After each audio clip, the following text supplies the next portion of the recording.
I'm going to show you two very short clips, and I want you to see if you can spot anything unusual about them.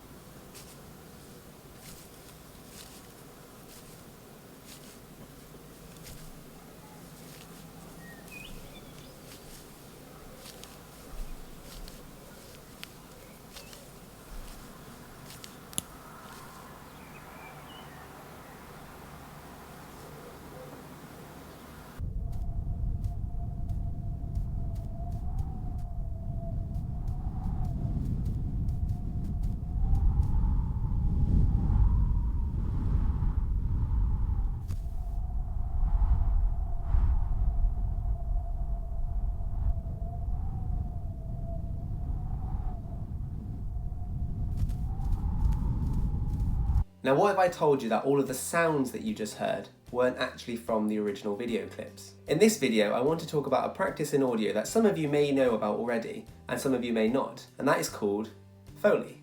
In its simplest terms, Foley is the art of recreating the sounds that we hear in film and TV to enhance the overall experience. But what does that actually mean?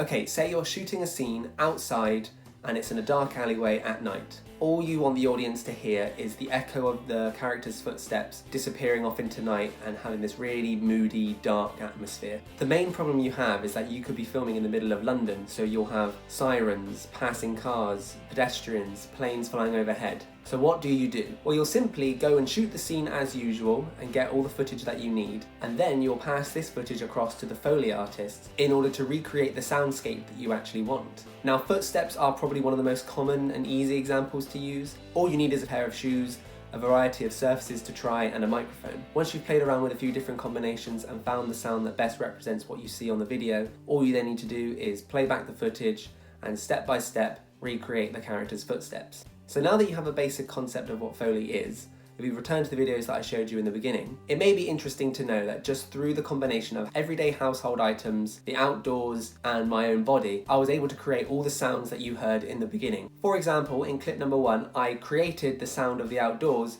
by simply holding my microphone out the window next to me. Can't get much easier than that, really. For the deer's footsteps, as I noticed that it was walking on what appeared to be snow, I ripped up a few pieces of paper of A4 into very fine chunks and then gently moved this pile around to try and match any instances of movement in the video. On top of this, I used 2 of my girlfriend's makeup brushes to add heavier footsteps which blended in nicely.